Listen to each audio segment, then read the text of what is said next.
working what you're doing, is to ask them questions.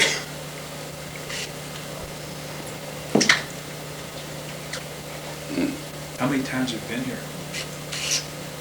Oh, I don't, too many. I mean, too many to remember. Started coming here when Mark I met him in New York City. And he was during what we call the great folk music scare of the early 60s. And he was doing the basket houses, where they don't pay you wages, play a coffee house and put a basket out. Whatever you make is whatever they throw in the basket. He was playing the basket houses, and he was one of the few of those New York inveterates that had the courage to cross the Hudson River and discover a whole new world called America.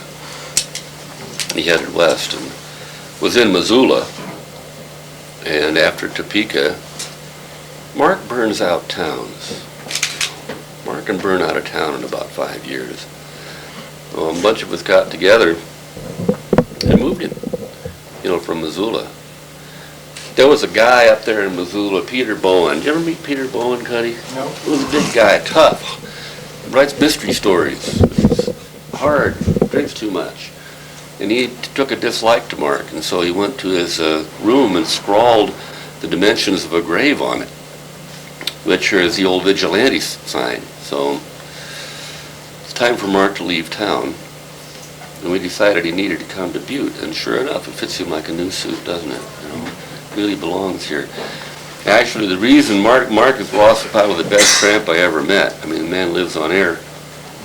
And he moved to Butte when he heard there wasn't any work here. Oh, that's a good line. Oh, that's good. There are several people who've done that. Well, we were just talking about you, Mark. Tall, Phillips, and I'm from Nevada City, California, down in the foothills of the Sierra, about an hour and a half above Sacramento. On the way over the Donner Summit, you know what I'm talking about? The Donner, the Donner Party at all? That's what the Donner Summit is? My wife and I have been working on opening the Donner Diner up there in the summit. Where everything on the menu is named after body parts, like rump roast and elbow macaroni, eyeball. It's a good idea. Well, this is a workshop about storytelling.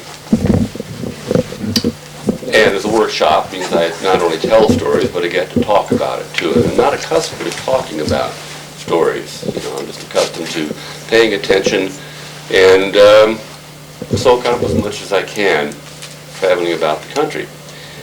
And finding out, by the way, in my own life that it's all one long story, and that each one of you is a kind of an episode in it if I take the time to talk to you and to learn your story. Everybody's got their story. Isn't that a fact? It's all one long story. That's different from history. That's different from fact. That's different from reality. Reality. I was never oversold on reality. What did it ever do for us? Look at it. We have earned the right to make up as much of it as we can possibly get away with.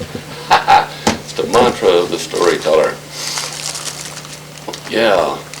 I guess the best that any of us can expect is that when it's time for us to pass on, that our story will have been well told. That's what I'm looking for. Storytelling. Well, let's see. I was traveling through,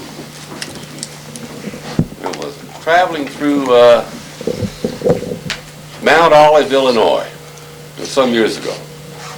I'd been invited to stop and perform, sing, play, tell stories there in Mount Olive at the cemetery. Now, what person of note in American history is buried in the cemetery in Mount Olive, Illinois?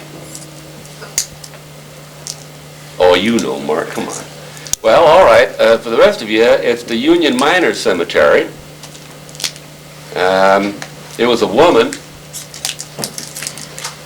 Taking a mining town, you know this. Mother Jones. Mary Harris Jones, Mother Jones. Now, that was a memorial they do every year at the Mount Olive Cemetery. She always said, "I want to be buried with my boys." And those were the coal miners shot down during the Verdun strike, around the turn of the century. So yeah, she was buried there. It's hard for the human mind to encompass a life that embraced the presidencies between Andrew Jackson and Herbert Hoover.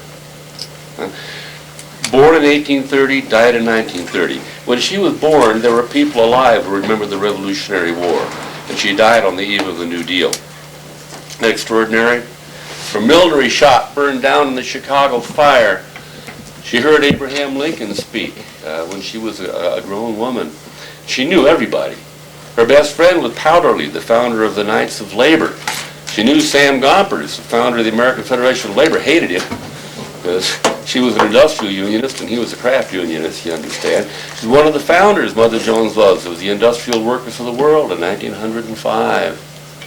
Mostly, though, she was the miner's friend, the coal miner's friend. She would organize in the coal fields, she organized the women. And the men would be in the union hall planning their tactics or organizing underground. She would have already organized the women, and she would lead them over the snow-covered game trails, armed with mops and brooms to drive the scabs out of the coal pits.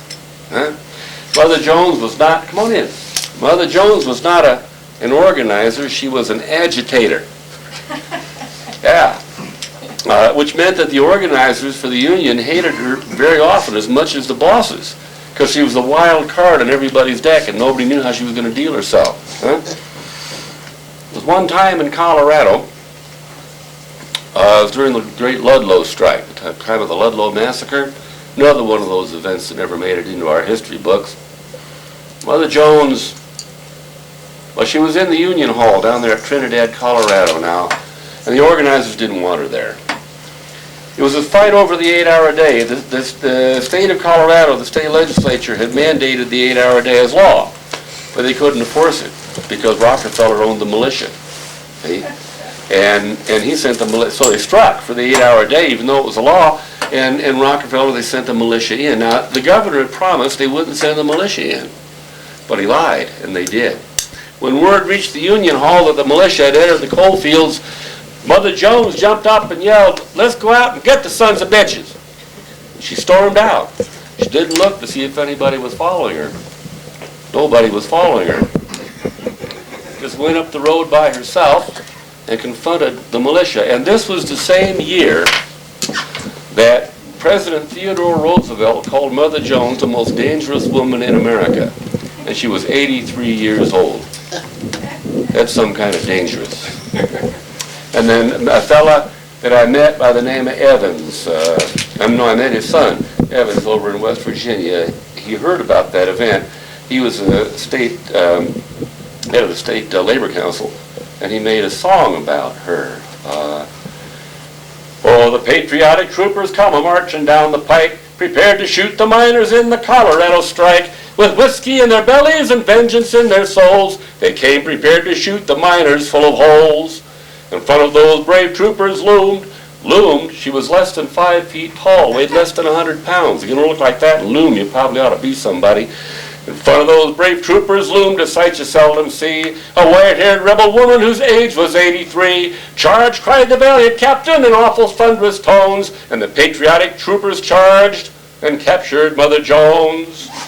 Oh, it's great to be a trooper with a musket in your hand, prepared to do the dirty work the Lord